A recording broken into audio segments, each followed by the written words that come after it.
Sí llego a los 90. Amén. En la mañana predicamos acerca de la oración de nuestro Señor en el huerto de Getsemaní, que estaba en una montaña, un cerro, y hacemos mención de que ahí está representada la presencia del Señor, que es un lugar donde hay muchos olivos y que su fruto del olivo es la aceituna.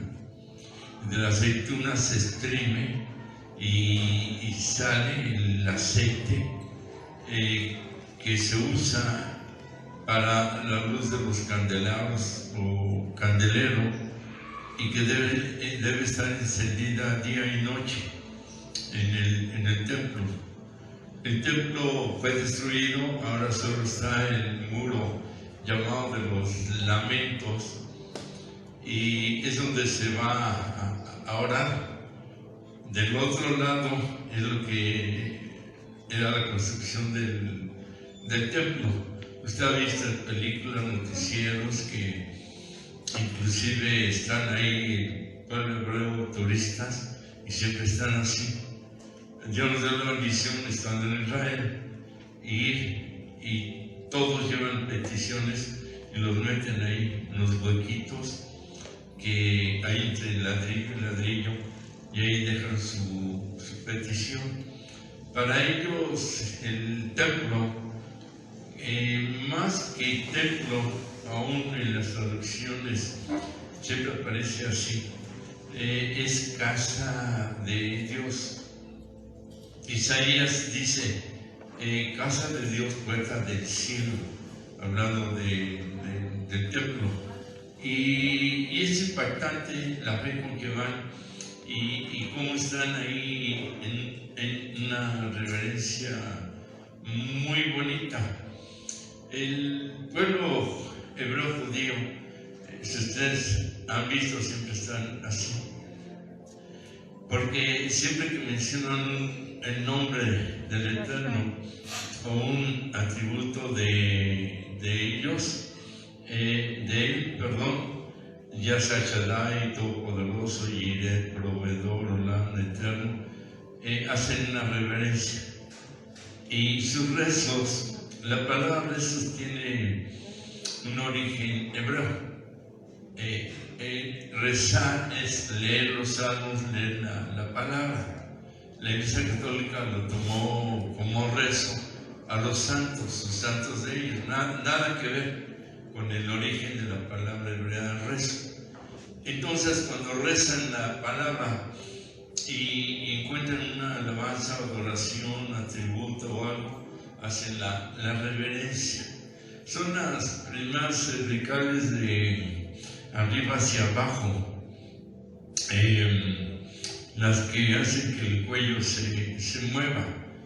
En el hebraísmo, el cabello largo en el hombre debe cubrir esas 4 o 5 vértebras. Más grande ya es cabello largo, y más corto no debe de ser. Y en la mujer, el cabello largo entonces es de esas vértebras hacia abajo. Lo más corto es que cubra esas vértebras. La Biblia enseña que el cabello de la mujer es su velo. En el hombre, la kippah, ya que el cabello significa fuerza y la cabeza autoridad, se usa para cubrir nuestra autoridad y nuestra fuerza, y depender de la autoridad y la fuerza del Eterno.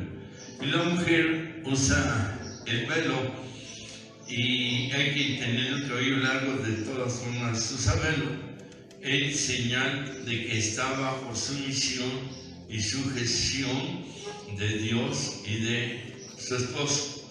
Es la enseñanza en parte, aunque también en la mujer el cabello significa el asiento de Dios, donde Dios está con su gloria, ya que la mujer ha sido creada para generar vida, para una vez que es engendrada y que es concebida, es creadora de vida dentro de ella. Este es algo profundo, es algo muy bonito, porque la particularidad de su naturaleza de engendrar vida dentro de ella, hablando de las mujeres, no les da al hombre. El hombre tiene que engendrarla, la mujer concibe y el hombre pone la semilla de vida, pero la que se encarga de desarrollarla, de que dentro de ella se esté manifestando la creación, la forma y todo, de la mujer. De ahí la mujer tiene una gloria creadora, creativa, muy especial. Por eso es llamada gloria del hombre, corona del hombre. Por eso es que es la idónea, porque el hombre necesita de esa gloria, necesita de esa presencia, para que también el hombre sea engendrado, desarrollado espiritualmente. De ahí que la mujer que no se sujeta al amor del hombre, amándolo con todo y como debe de ser, no está cumpliendo esa función matrimonial y tampoco como madre. Pero el varón tiene que amar a la mujer como Yahshua a la iglesia, que entregó su vida por ella, que debe de hacer todo lo más posible por ella, que tiene que cuidarla, que no se manche su vestido, que no se arrugue su vestido, y tratarla no como una reina ni como una princesa, sino como la sierva del Eterno, que le va a estar transfiriendo de su luz, que es lo que hizo esta Sara para con Abraham, cuando él no tenía la luz, la gloria suficiente para engendrar a Isaac, luego a Jacob, y que de ahí vendría el pueblo de Israel, las 12 tribus. Por eso pasaron casi 18 años cuando les dada la promesa a Abraham y a Sara, que tendrían hijos y una prole, generación, como la arena del mar, como el polvo de la tierra, como las estrellas del cielo, y bendecirían a todas las razas y a todas las naciones de quienes aceptaran la palabra y al Dios de la palabra. Entonces estas cervicales son bien importantes, porque debe manifestarse un hecho de humildad, de reverencia, no solo cuando se lea algo del Eterno, sino cuando se mencione el nombre. Si secularmente y humanamente entra el jefe de trabajo o se ve una autoridad en la calle, policial, lo que sea, y la hacemos así oficial en unos días, el jefe pues no se diga. Entonces, cuanto más ante el Rey de la Gloria, y cuando nosotros vamos aprendiendo a ser humildes, tan solo de mencionar su nombre, no con el chicle en la boca, no alegando, no después de los enojos, porque es el nombre que es sobre todo nombre, es el santo bendito sea, y es el nombre que cuando se menciona, los demonios creen, tiemblan, la enfermedad se va y se manifiestan milagros en medio de pronunciarlo con fe. Esta es la gran diferencia a cómo nosotros podemos leer o mencionar atributos o algo de él de una forma y de una manera demasiado natural, carne, en un nivel, en una dimensión no espiritual, sino tan humana, que ya es como una costumbre, como algo que es hablar de un hombre o una mujer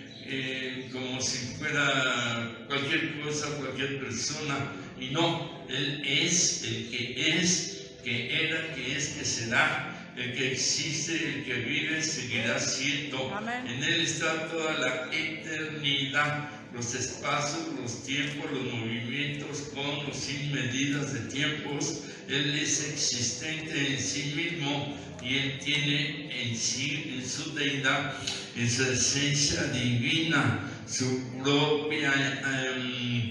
propio ser, su propio él, y no hay nadie como él. Tenemos que aprender nosotros a ser reverentes, a presionarlo con todo el amor, con toda la gratitud, creyendo Cristo en su poder, en su gracia. Den el aplauso más fuerte al Eterno. Amén. Bendito eres tú.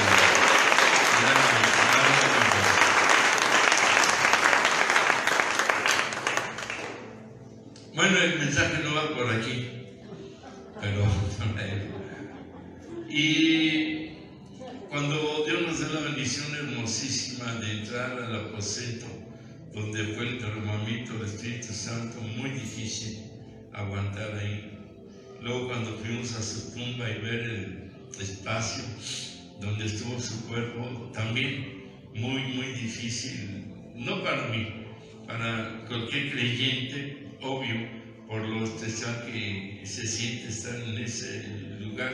Y todavía nos dio una bendición extra. ¿Por qué? Porque en la zona donde está la tumba,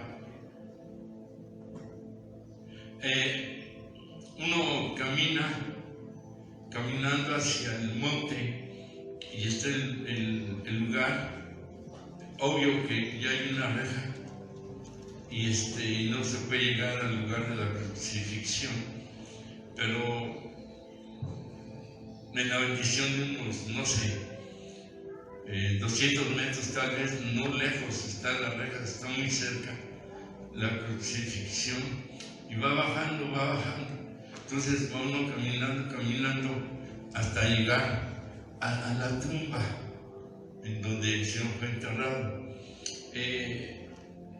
En ese transcurso, en medio, íbamos bajando del lugar de la crucifixión y hay un jardín, unas flores hermosas, una tierra especial, y había sillas y había de todas las razas, y en inglés la persona que estaba ahí dirigiendo dijo: ¿hay algún pastor entre ustedes? Y nadie levantó la mano. De los que estaban sentados, algunos 100, 120, algo así, personas, ¿no? Y tenían vasitos con vino, pan, y yo entendí que era el ofrecer la Pascua, o como le llaman en las iglesias evangélicas, la Santa Cena, cuando él dijo: este es mi cuerpo, este es mi sangre. Y nadie levantó la mano y volvió a preguntar en inglés si había algún pastor para ministrar los elementos.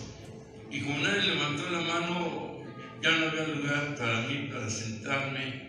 Iba conmigo Javier, el misionero de aquí, iban 2 hermanas judías, 3, no recuerdo quién más. Entonces yo le grité: yo vayan pastor, y así le grité, y ya me dijo: vengan, ya voy.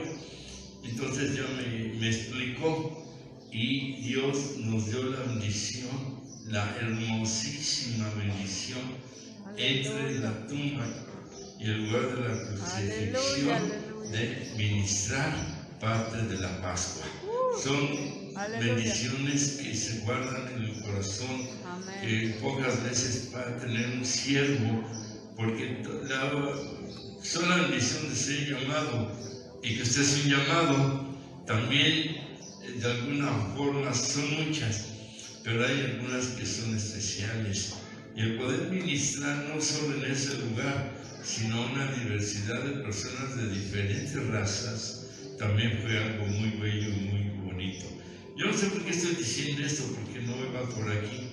Empecé con lo de las vértebras de la columna y ya nos metimos en este testimonio. Pero bueno, es de lo que se celebra esta semana que se está iniciando. Este es mi cuerpo que por vosotros es partido, dijo el Señor a los discípulos. Y luego Pablo lo mueve acá ya, como la Pascua fue en una cena, por eso le llaman la Santa Cena o la Cena del Señor. Y es cuando se celebra que él tomó el vino, porque era vino. Le llamaban mosto al vino fermentado, el vino que ya estaba listo más bien para fiestas en las cuales se podrían emborrachar, por decirlo así. Pero estaba el otro vino, el normal, para ese tipo de festividades. De ahí que entonces es cuando él dijo, y este vino, este jugo de la uva, jugo de la vid, es mi sangre. Para la Iglesia Católica es literalmente, hay una oración que el sacerdote dice, el Señor Dios Rey del Universo, este pan se convierte en el cuerpo de Cristo. Y cuando él hace eso, su mano derecha e izquierda entran en una consagración espiritual, ya están consagradas para el acto de la comunión, como ellos le llaman. Y estos dos dedos en ese momento ya son santos, sacrosantos, así dicen ellos, sacrosantos y todo, porque toman la hostia, que es una especie de alcacelser material, y dicen, este es el cuerpo. Ahí ya se convirtió en el cuerpo, aunque sigue siendo la hostia.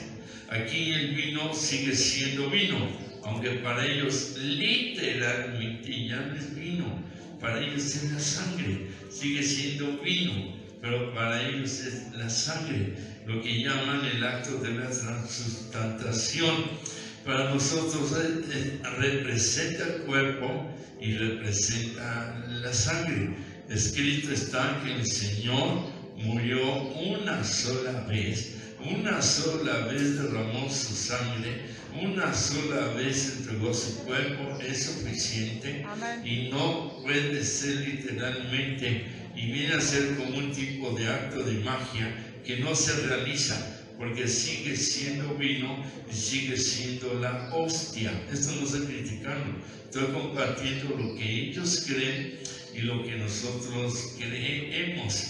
Pero no deja de ser un acto en el espíritu, en un agradecimiento y en un amor, y sobre todo amor más agradecimiento y fe de lo que Él hizo por usted, lo que Él hizo por mí, lo que Él hizo por todos aquellos que han creído y por los que han de creer. El cuerpo que se entrega se desangra, la sangre que nos limpia de toda maldad, el ADN espiritual de la sangre del Cordero limpia nuestro ADN espiritual sucio y comparte de esa esencia divina de pureza y nos da la libertad, que es lo que enseña la Pascua, la Pesaj, desde el tiempo de Moisés. Que el pueblo es libre de todo lo que representa el Egipto de ese entonces, que es el mundo,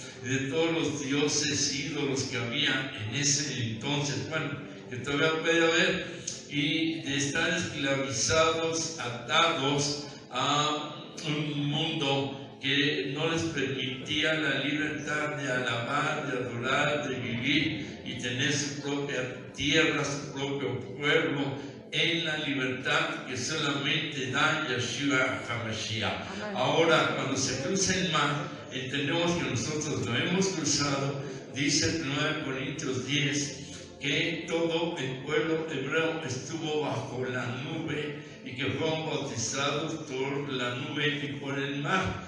Esto significa que fueron bautizados por el agua y por la nube. El pueblo hebreo fue bautizado por el Espíritu Santo y nosotros tenemos que ser bautizados por el Espíritu Santo. Ya entró a nuestras vidas el Señor Yeshua, por medio de su Espíritu Santo está dentro de nosotros, pero bautizo significa sumergirse. Tenemos nosotros que sumergirnos en el Espíritu Santo y ya no salir, para que Él esté por arriba de nosotros, nuestra kipá, depender de Él, nuestra fuerza, nuestra autoridad, porque en el bautismo, que significa sumergirse completamente del agua, cuando somos bautizados en agua, que significa que hemos muerto y resucitado juntamente en la muerte y resurrección de Él, salimos del agua como nuevas personas. Pero el bautismo en el Espíritu Santo nos sumergimos, pero ya no salimos, quedar siempre abajo, que Él esté siempre arriba. para que nos esté configurando, codificando, guiando, y por arriba de nuestras vidas, Él manifestando su voluntad en nuestras vidas y nosotros manifestar en el bautismo esa muerte y resurrección. Pero también compartimos en otra ocasión, no sé si en este horario, de que en el bautismo normalmente la persona se hace hacia atrás en señal de que muere y sale en señal de resurrección, pero en ese tiempo lo hacían de una manera fetal, en la posición cuando se está desarrollando la criatura, que está como un feto, así como enrolladito, que viene formando la letra Yod, que es la primera letra como una comita flotando arriba, que junto con la G significa vida. Entonces, en ese sentido, en la postura fetal entra que la persona está muriendo, y en la postura fetal también está declarando que empieza a tener una nueva vida, que viene a ser la forma del espermatozoide, la semilla del hombre, en la cual engendró a la mujer. Y cuando sale del agua, ya está declarando que murió a esa vida anterior, y en la postura fetal letra Yud, con la G, nueva vida, que está naciendo a una nueva vida en la libertad que el Señor le está dando. Y es bueno cuando alguien se bautice, salir del agua y levantar los brazos en señal de la vida eterna. Amén. Vamos a dar un aplauso a la Amén.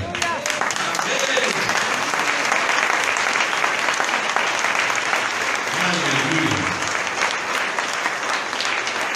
De ahí que no es solo bautizarse por bautizarse.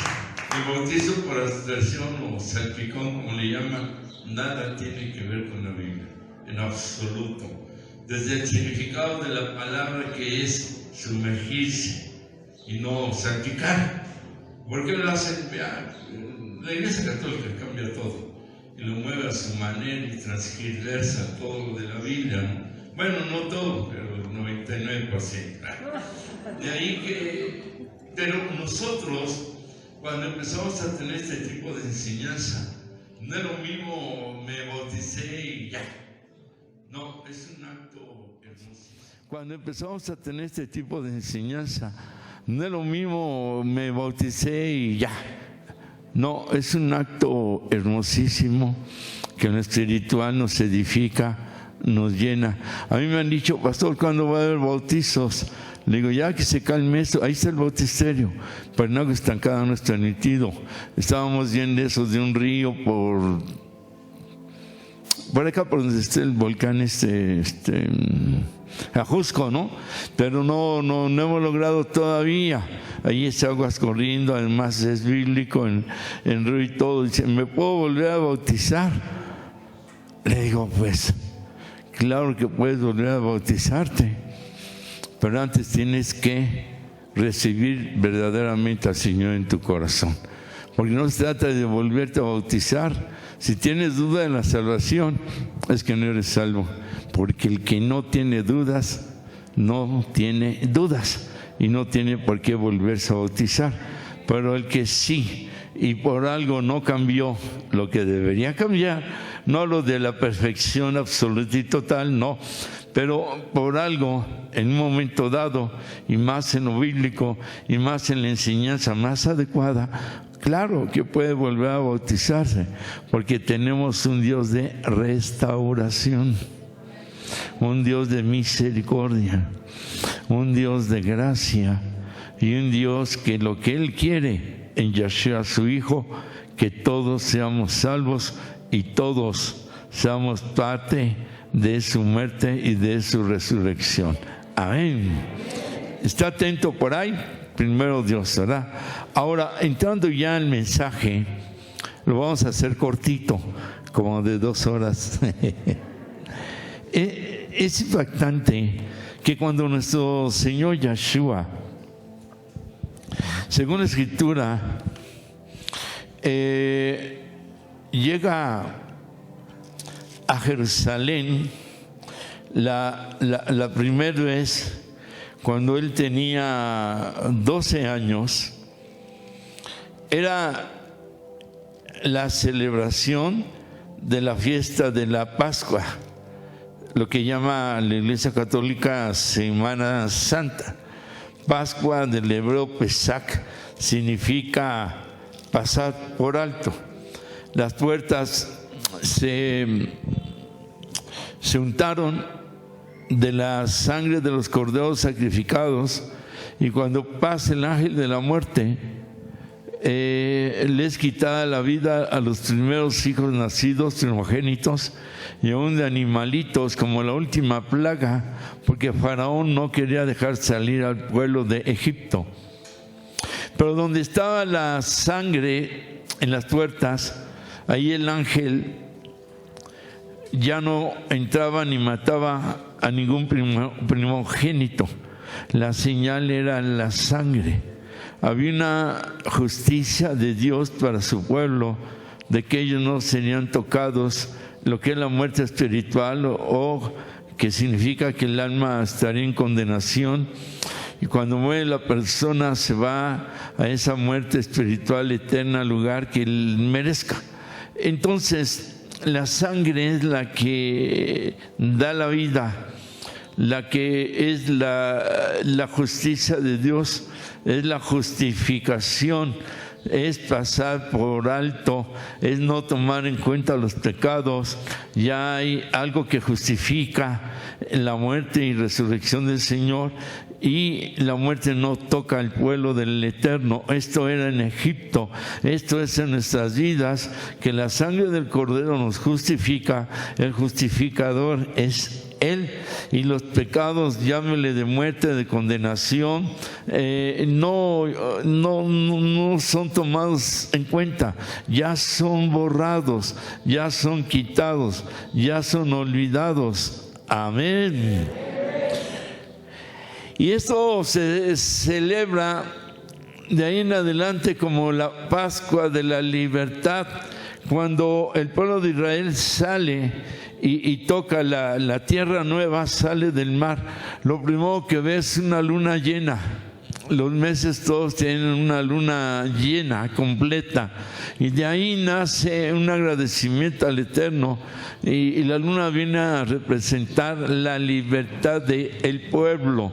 En ese tiempo el pueblo hebreo no hablaban dentro de un mes, 30 días, no, hablaban la próxima luna llena. Eso se refería al cumplimiento de un mes.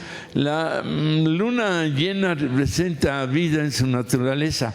No sé si ustedes sepan que cuando hay luna llena hay ciertos árboles que es más fácil cortarlos, como que se ablandan. El mar toma más fuerza en su movimiento, en su oleaje. Algunos insectos son afectados. La mujer, en mucho, son fechas en que está en su lapso de menstruación, y la luna tiene todavía muchísimas más características. Aún el ocultismo la utiliza por el lado oscuro, por sus prácticas que ellos tienen, y jalan la vibración negativa de ahí.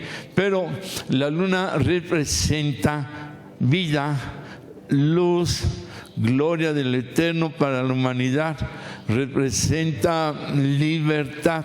Cuando vea la luna llena puede usted decir: gracias, Señor, recuerdo la enseñanza y te agradezco el que ahora sea libre yo de tantas cosas que yo vivía. Obvio, no viendo a la luna como un Dios, no, solo como un simbolismo de recuerdo de que estamos libres, y que nuestro primer paso, ya cuando aceptamos al Señor, o si usted siente cuando se bautizó, es el primer paso de libertad.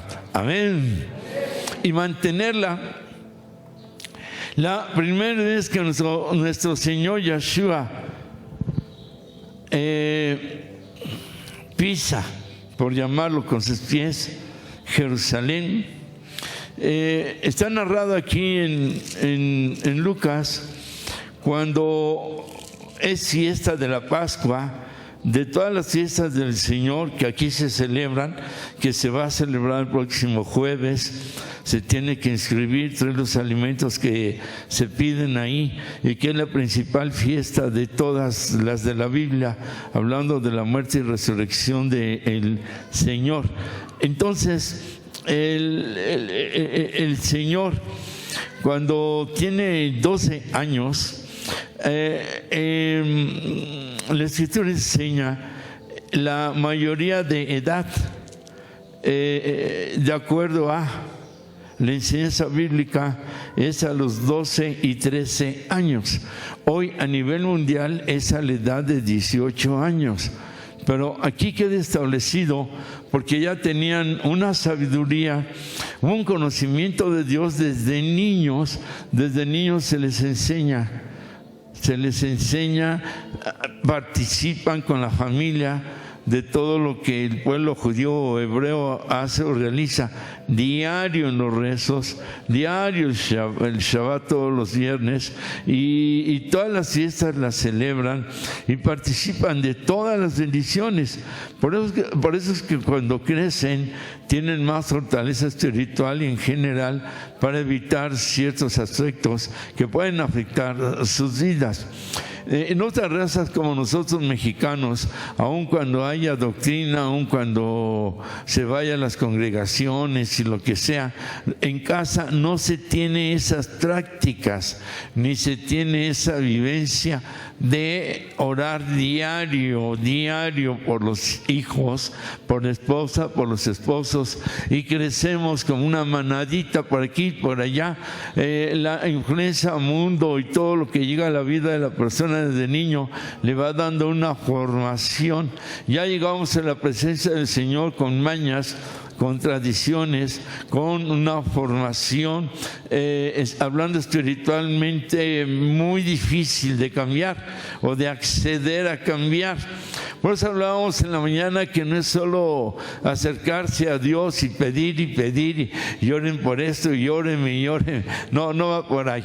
El miércoles se restableció Guerreros de Oración y hubo muy buena asistencia, estuvo muy bonito, de 7 de la noche a 8 y 10, y se da un breve mensaje de 15-20 minutos máximo.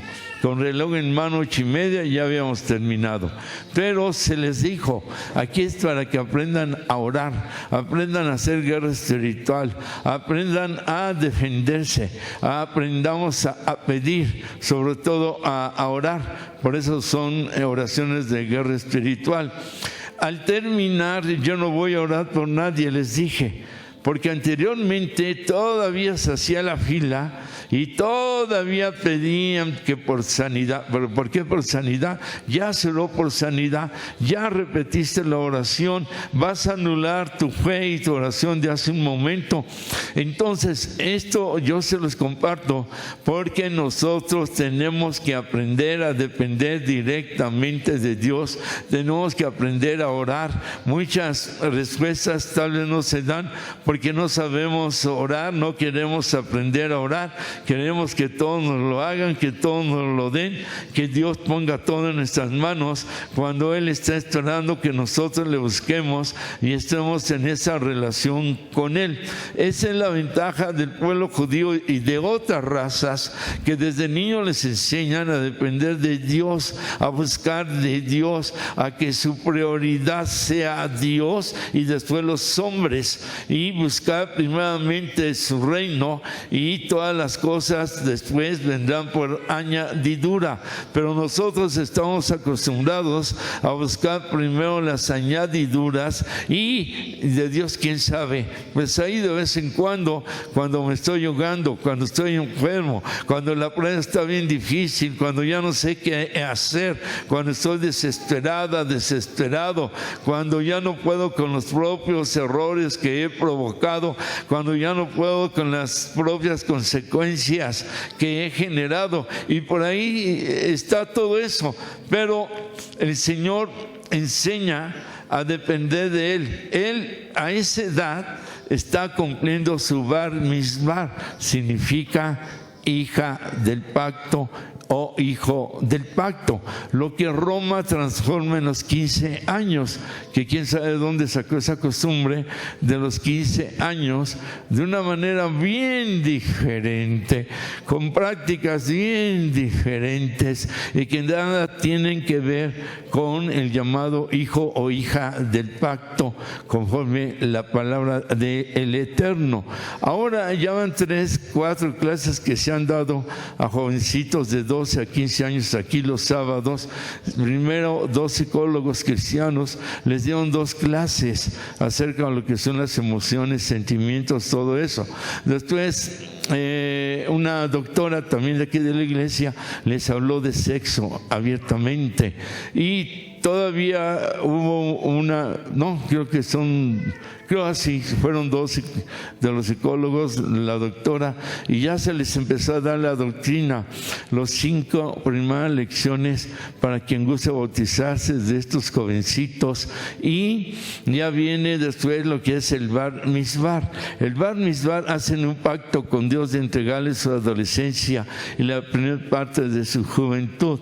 Padre y madre le entregan una carta escrita a los hijos diciendo lo que son para ellos, motivándolos, y por ahí es una práctica muy diferente a los 15 años en el cual se les consagra y ellos hacen ese pacto para con Dios y le entregan su juventud inicial.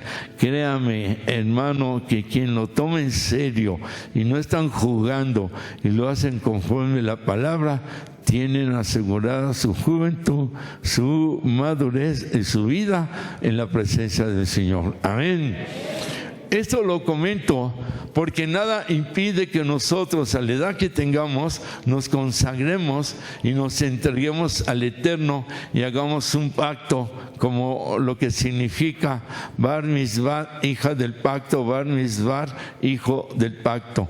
Todos nosotros en Yeshua somos hijos del pacto, porque hemos aceptado el pacto del Señor de su muerte y resurrección, y Él cuando pacta, Él no rompe los pactos, Él los cumple a la perfección, y tenemos que entrar a celebrar nuestro bar mitzvah en vida, en práctica, en hechos, y no rompamos nosotros el pacto de la entrega de su cuerpo, de la entrega de su sangre, y mantenernos en el sacrificio, muerte y resurrección de Él en nuestras vidas. Den un aplauso al Señor. Amén.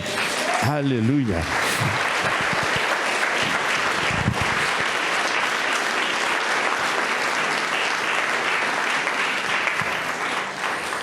Por el tiempo le voy a hacer las comparaciones. En Lucas 2:42 dice la Escritura que el Señor dice, y cuando tuvo 12 años, los 12 años del Bar Mitzvah, subieron a Jerusalén a la costumbre de la fiesta, hablando de Pesaj.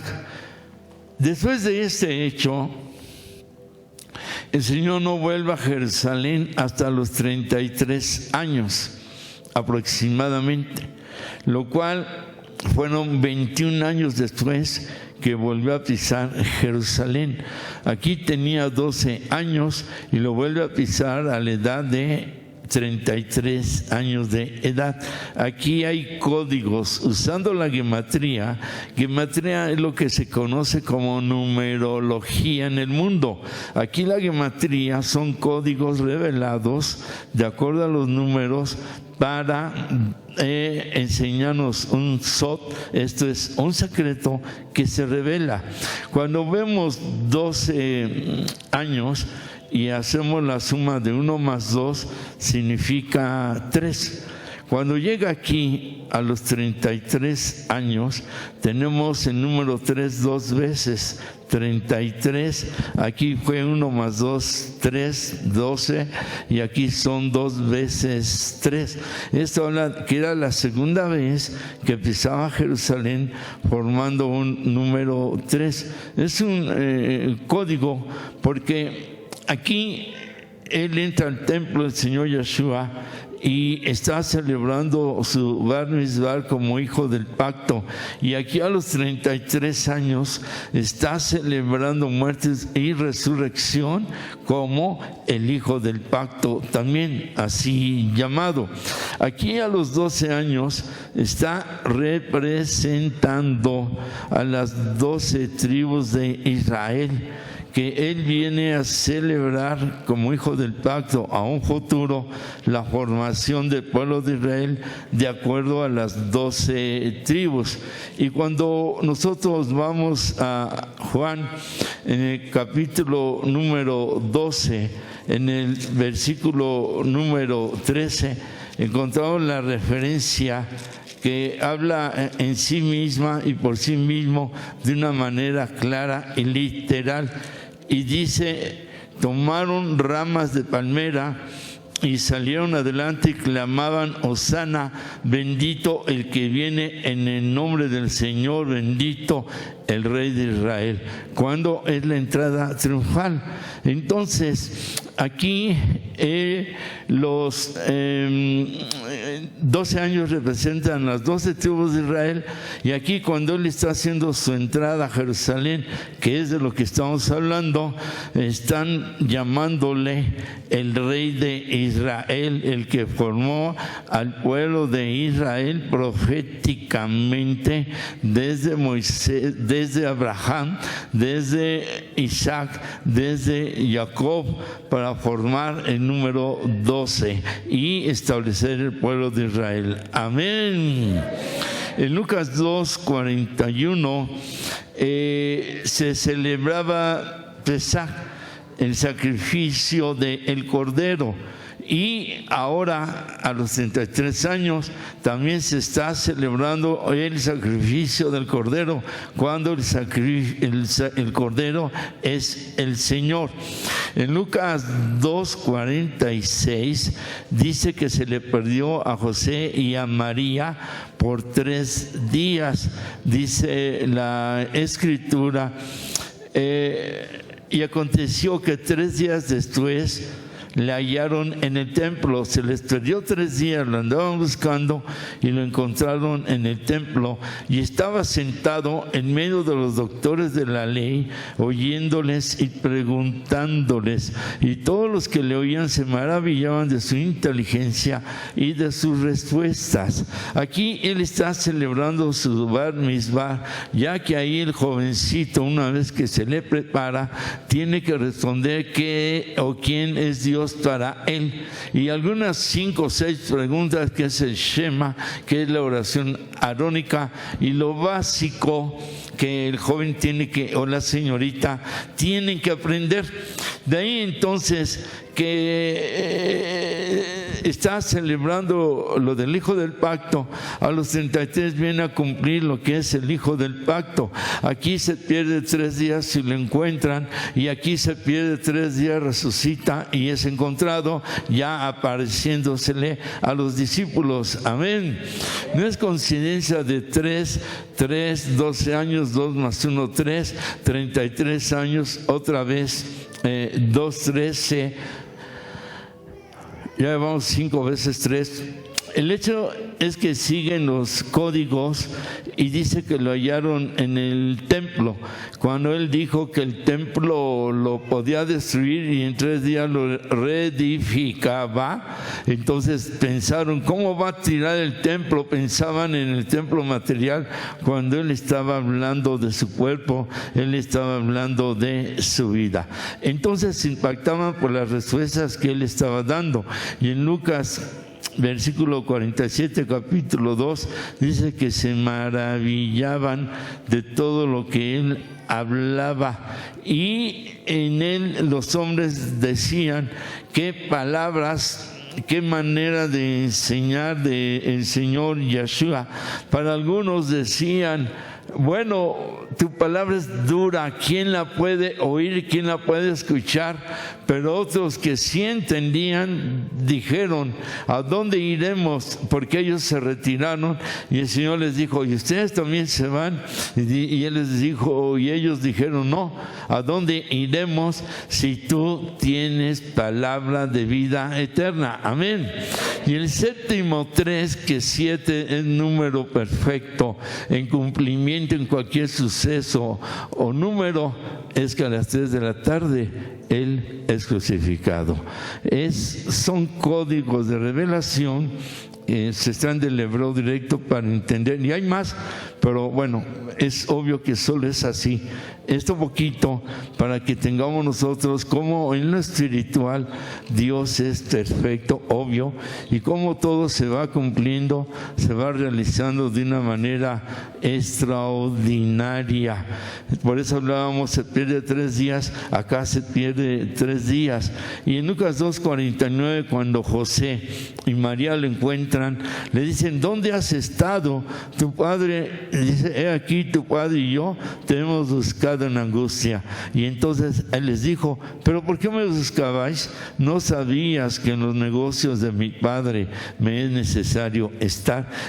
Aquí la traducción es que mi padre, como dando a entender, le dice a José, que era su tutor, porque él fue engendrado por el Espíritu Santo y no por José, y le dice a José y a María, en los negocios de mi padre me es necesario estar, equivalente, en la obra de mi padre me es necesario estar. Tenía yo que cumplir esto, pero ahí está diciendo claramente que su padre no era José, ya que se lo está diciendo a él mismo. En los asuntos del Padre me es necesario estar. Repita conmigo, en los asuntos de mi Padre me es necesario estar. Ahora, y en Lucas 2:52 dice que crecía en sabiduría, 2 estatura y 3 en gracia para con Dios y los hombres. Nosotros tenemos que aprender a crecer en sabiduría, 2 en estatura, hablando espiritualmente, y en gracia, para con Dios y para con los hombres. Para con Dios en la gracia de Él y para con los hombres en gracia para bendecirlos. ¿Cuántos decimos amén? En medio de estos antecedentes es como el Señor va a entrar a Jerusalén. Esperaban algunos un político, otros que formaban sectas, grupos, ya había grupos de sectas, grupos revolucionarios, y pensaban que él, como un guerrillero, iba a levantar un ejército para derrocar al pueblo romano. Recordemos que estaban siendo esclavos en su propia tierra, les cobraban impuestos, de ahí está Nerón, Pilatos, todos ellos, y en su propio territorio y tierra tenían los trabajos más pesados. Y pensaban que el Señor Yeshua era algo así, como el que venía el de la izquierda, así llamados, para derrocar al sistema romano de ese tiempo. Pero otros sabían la Escritura, le conocían y estaban esperando la libertad espiritual, estaban esperando al Mesías. Mesías significa el ungido, el apartado, el dedicado, el consagrado, el enviado del Padre para libertar al pueblo de esa condenación espiritual. Y los que lo sabían y lo entendían, lo estaban esperando de esa manera y lo estaban esperando de esa forma. Nosotros, cuando le recibimos en el corazón, no teníamos este conocimiento, pero ahora ya lo tenemos, y conforme la enseñanza y la palabra lo estamos estrenando por segunda vez para la confirmación de su reinado, potestad, autoridad, soberanía, y se confirme en nosotros su presencia, ya no como el siervo sufriente, sino ahora como el siervo triunfante, coronado ya no de espinas, sino ahora coronado de gloria, como el Rey de Reyes, el Señor de Señores. Decíamos, ya no con el manto de sangre que se burlaban de él y decían el Rey de los judíos, sino ahora como el Rey de Reyes y el Rey de los judíos, chinos, japoneses, mexicanos, americanos, árabes, de todo aquel que le acepte, de todo aquel que le reciba, ya no montado en un asno o en un burrito, sino montado en su caballo blanco, con la escritura que dice: ese es el verbo de Dios. Amén. Amén. Está en nosotros cómo le vamos a recibir. Está en nosotros en cómo lo estamos esperando. Porque en mucho es la señal para la iglesia. Mateo 24 dice: terremotos, guerras, pestes, hambres, persecución, el mal crecerá, hijos contra los padres, padres contra los hijos. Todo lo que está pasando, todo al pie de la letra, pareciera que estamos leyendo el periódico actualmente, pero como que no tenemos conciencia de eso. Entonces, la señal a la congregación, a las iglesias, cailás, como les llamen, es que Él no va a venir si no se predica la palabra, el evangelio, hasta el último rincón de la tierra. Y la otra señal dice: a todas las naciones. Esa es la señal que nos debe preocupar, porque todo lo demás que viene de terremotos, guerras, todo eso es un hecho que ya empezó desde años atrás y que seguirá. Ahora no recuerdo el texto, pero encontré uno que dice que el mar va a devorar la tierra y la va a invadir, y eso habla de los tsunamis. Todo se está cumpliendo al pie de la letra. Bendito sea el Señor, que nos ha dado iglesias en varios países y que ahora se acaban de afiliar 3 de la India, una de Pakistán árabe y 7 entre Nicaragua, entre Costa Rica y algunos lugares, con que ya había algunas, de alguna forma, la señal, no aquí, en muchas congregaciones se están dando y están haciendo un despertar de predicar la palabra y llevarla a donde sea necesario, y Dios está levantando hombres, y algo hermosísimo, está levantando jóvenes para su gloria. Amén.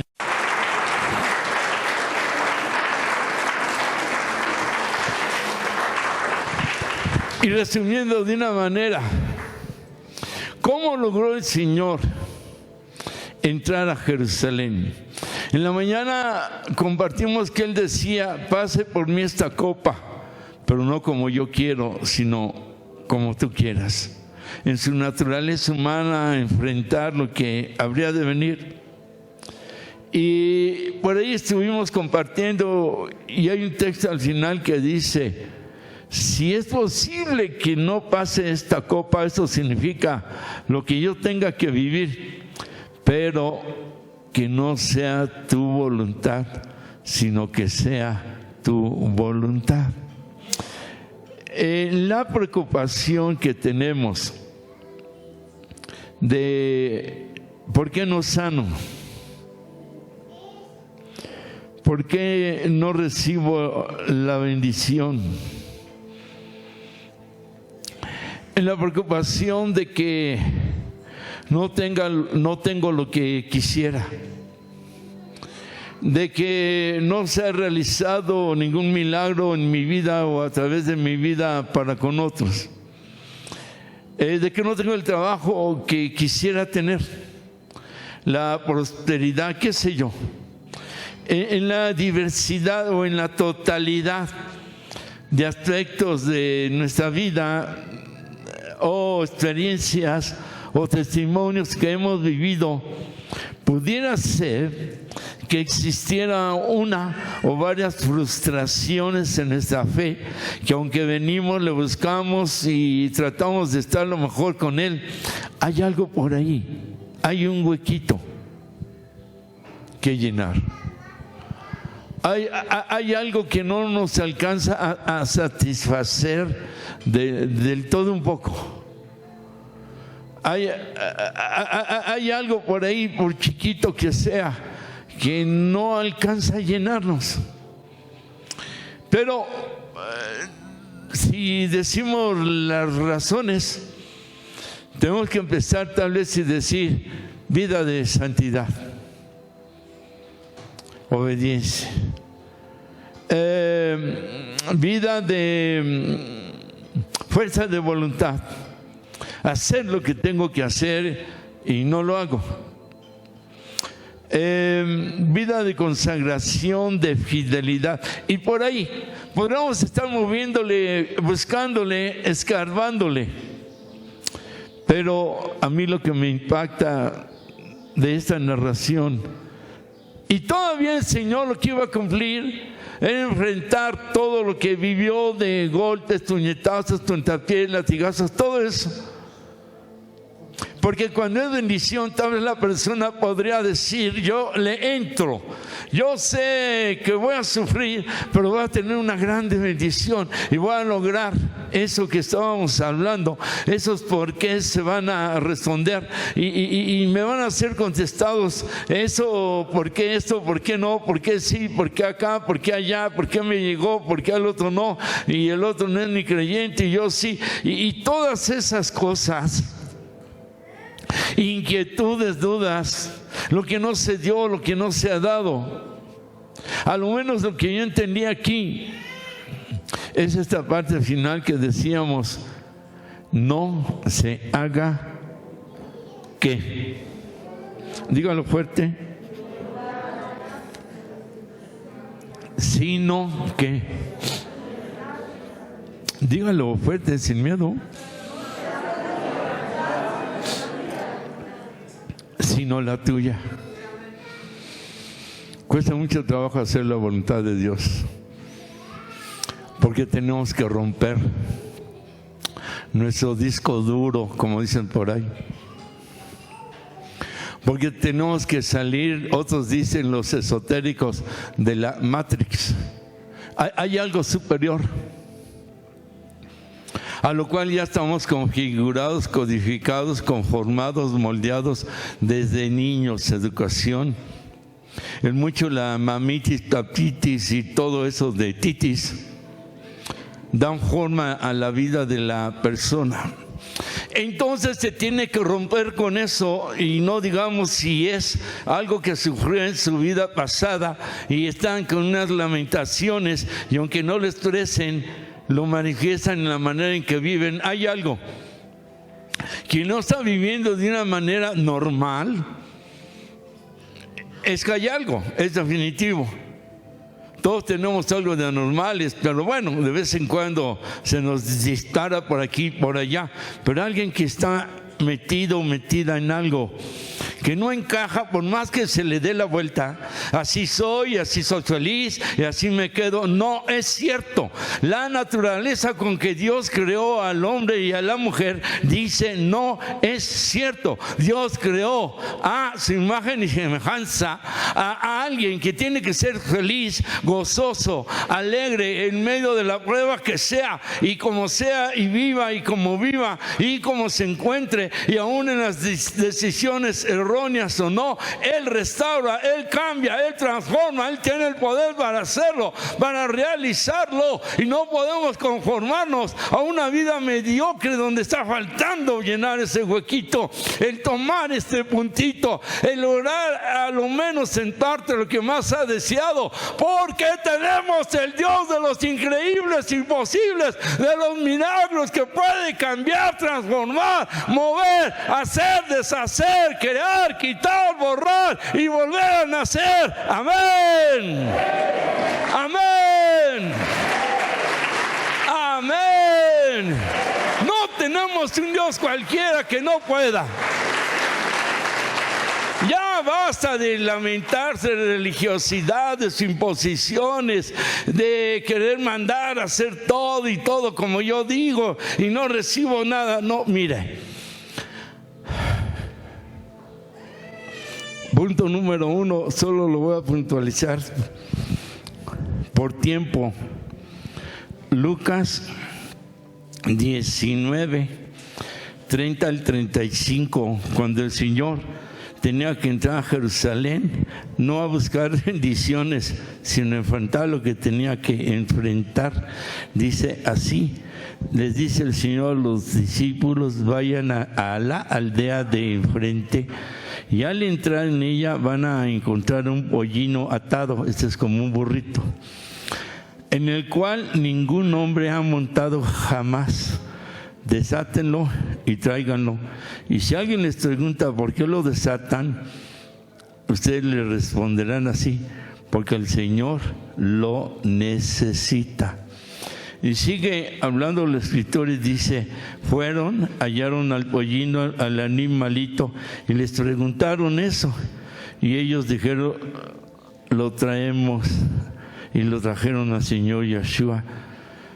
Y echaron sobre el animalito sus mantos sobre el pollino y subieron al Señor Yeshua encima.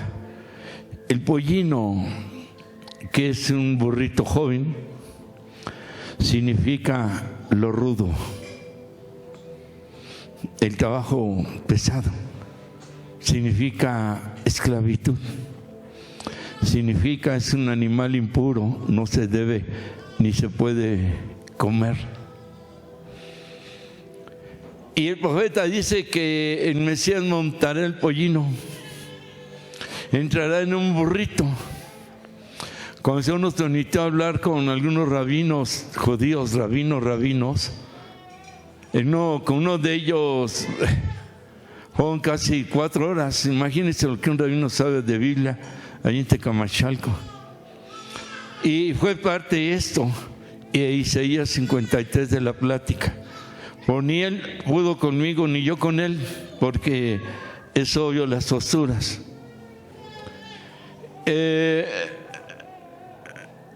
Cuando hablamos de todo esto, ¿por qué sí, por qué no los torques?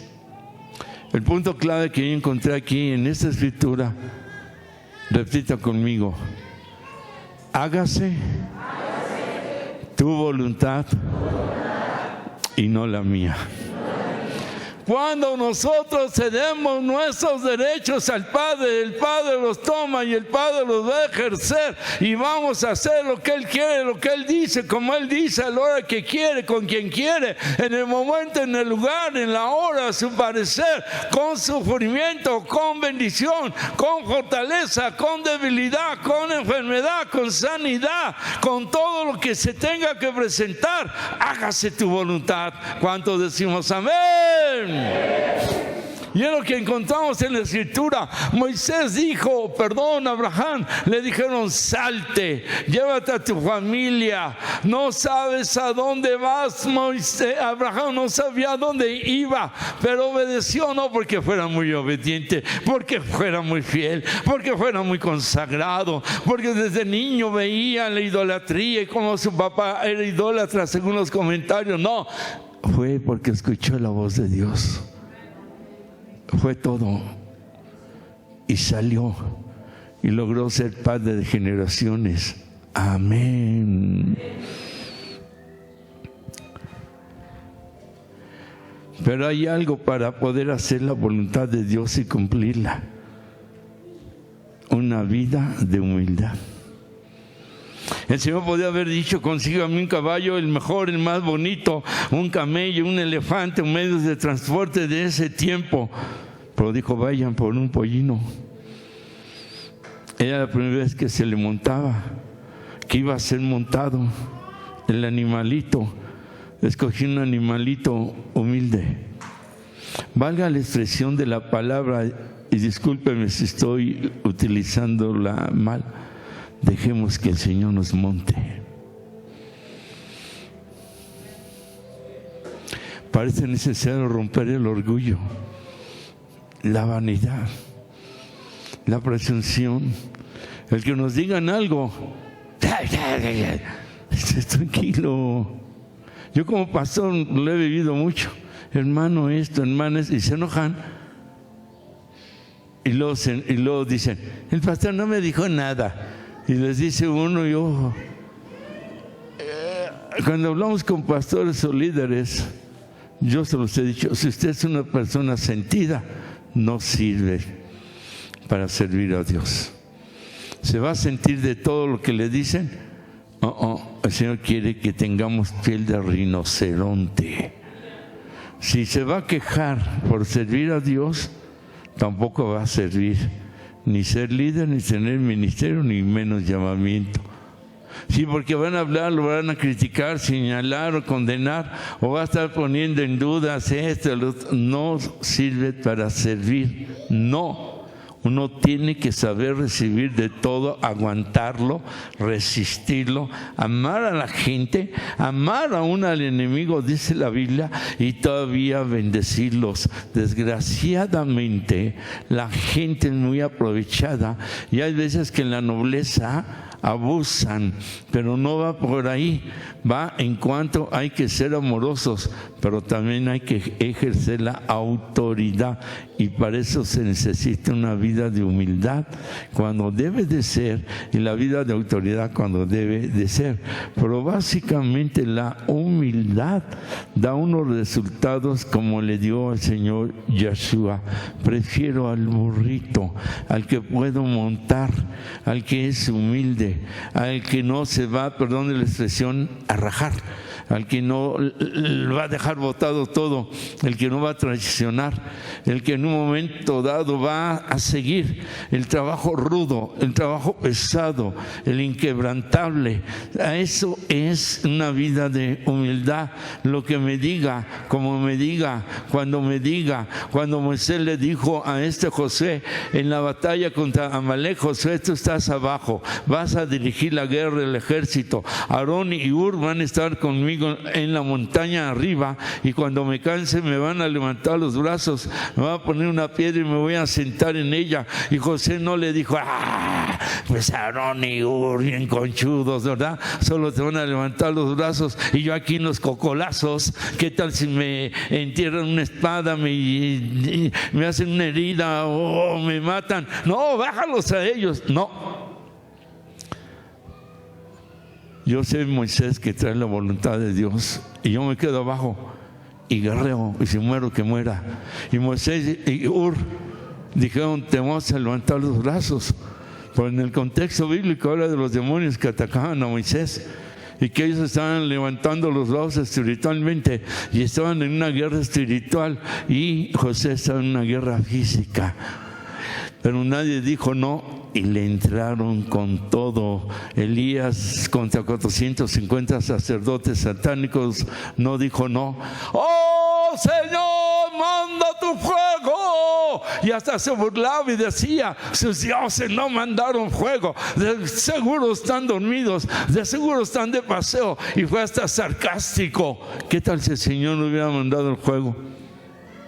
Y era uno contra 450.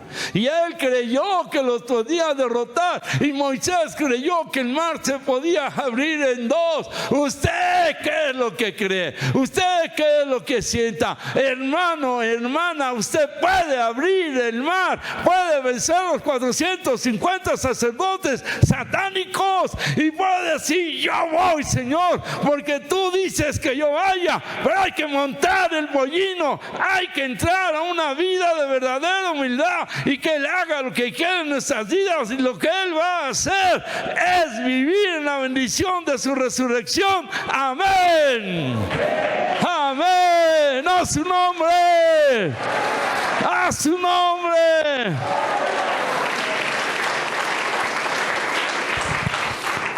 Dos. Lucas 19, 29. Dice la escritura que le pusieron los mantos.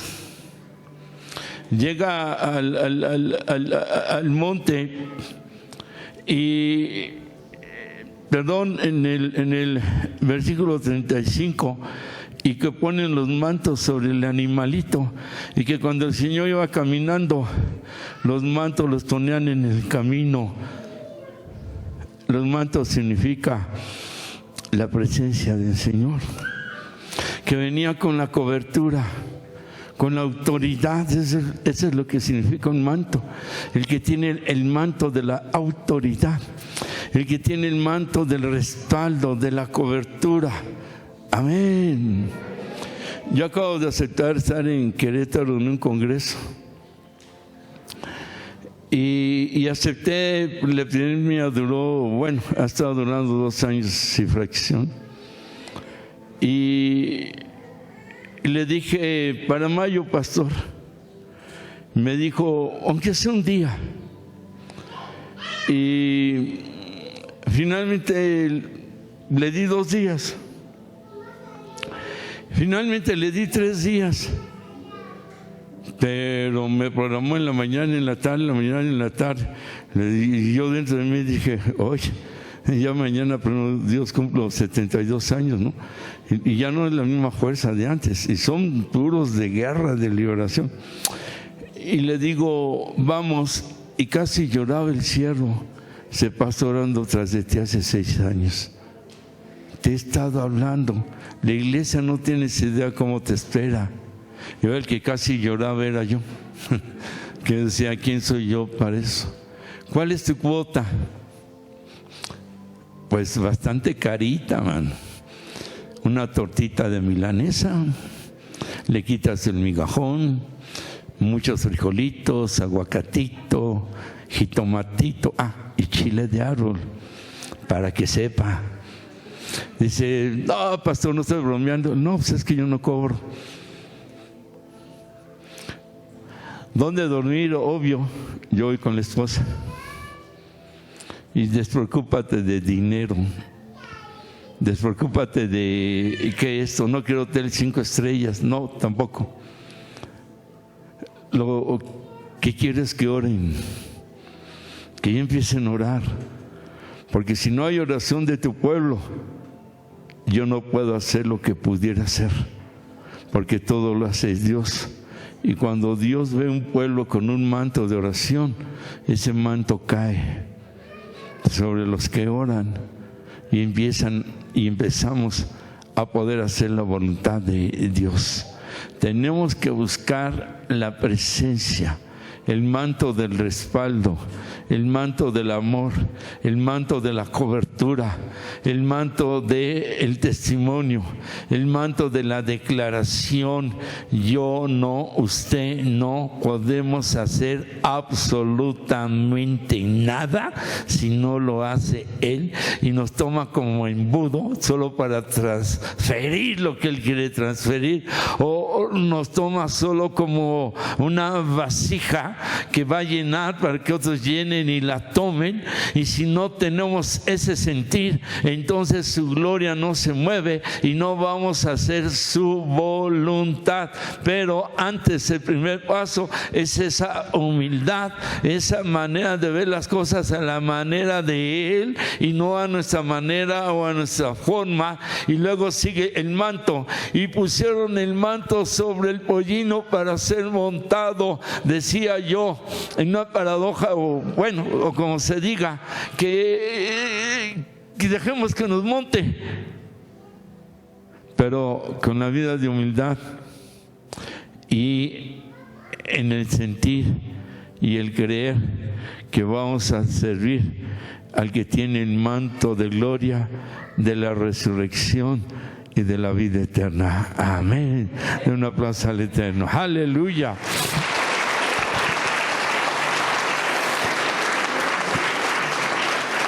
Y el tercer punto, ya el último, en el versículo 37 y 38 de la entrada llamada triunfal, dice: cuando llegaban ya cerca de la bajada del monte de los olivos, toda la multitud de los discípulos, gozándose, comenzó a alabar a Dios a grandes voces. Grandes voces es gritería. Yahshua vive, y si alguien dice aleluya, grandes voces es aleluya.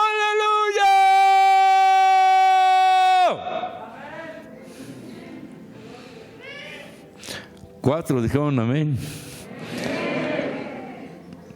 Dice: por todas las maravillas que habían visto, y diciendo: bendito el Rey que viene en el nombre del Señor, paz en los cielos y gloria en las alturas. Qué palabras, qué palabras de alabanza al Eterno. Repita conmigo: 1, vida de humildad. 2, el manto sobre mi vida. Y 3, vida de alabanza. ¿Cuántos creen que el Señor habita en medio de la alabanza?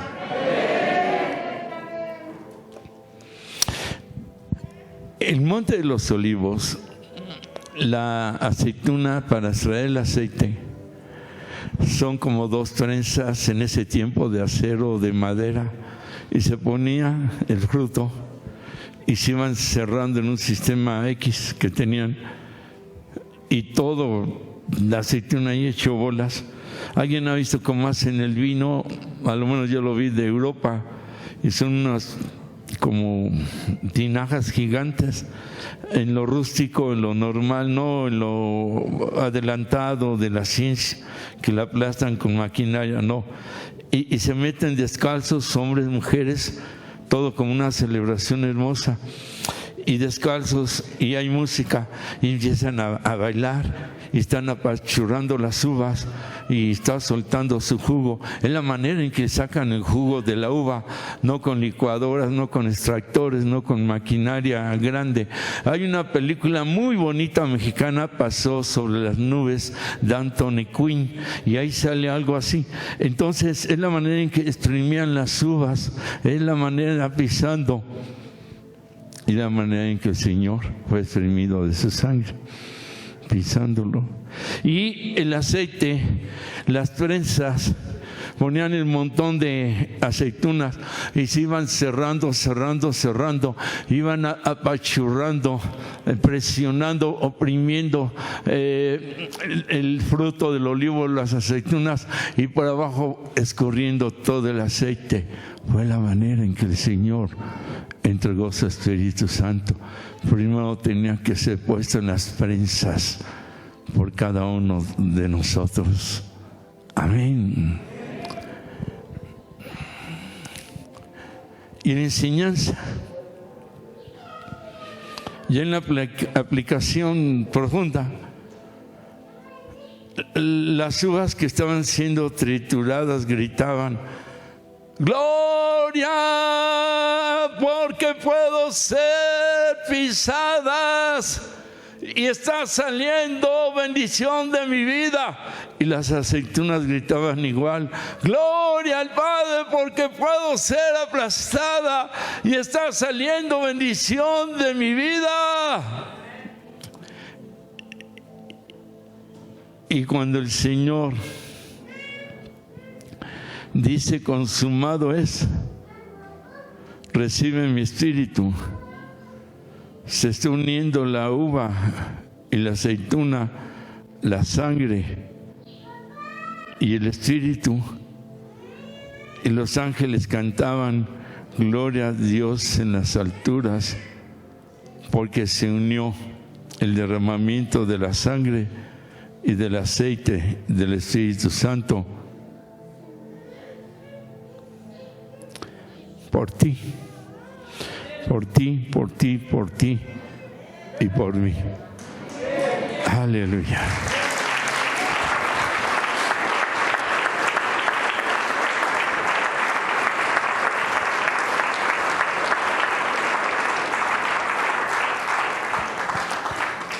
Hay un cuadro muy bonito que ni sé si hay a la venta ahorita, donde Moisés está parado sobre la piedra y está así con la vara.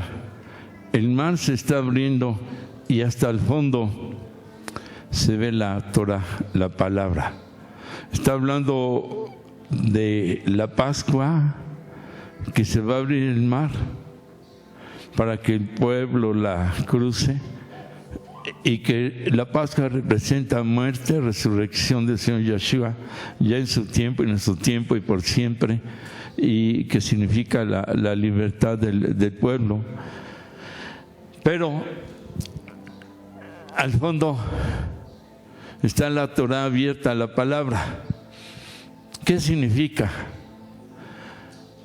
Que la sangre derramada del sacrificio de los corderos iba a dar la libertad al cruzar el mar, pero no se quedaba ahí, no, habría que llegar al derramamiento del Espíritu Santo. Por eso decíamos en la mañana el derramamiento del alma, la oración de Getsemaní: mi alma está afligida, entristecida hasta la muerte, el derramamiento del alma. Luego el derramamiento de su cuerpo, cruz, que derrama su sangre para llegar al derramamiento de su Espíritu Santo.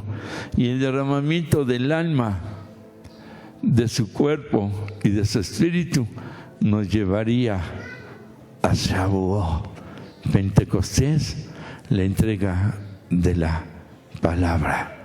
Porque la palabra sin el Espíritu, la letra mata, mas el Espíritu vivifica. Lo que hizo el vivificador, el que es la resurrección y la vida, para que nosotros vivamos como resucitados con el derramamiento de su alma, de su sangre, de su Espíritu y el derramamiento de su palabra. Del aplauso al Señor. Amén. Aleluya.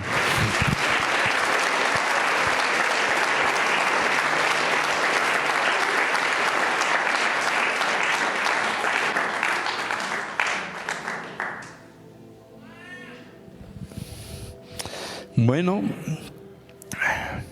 como ya me cansé, ya terminé. Nos ponemos en pie. Aleluya.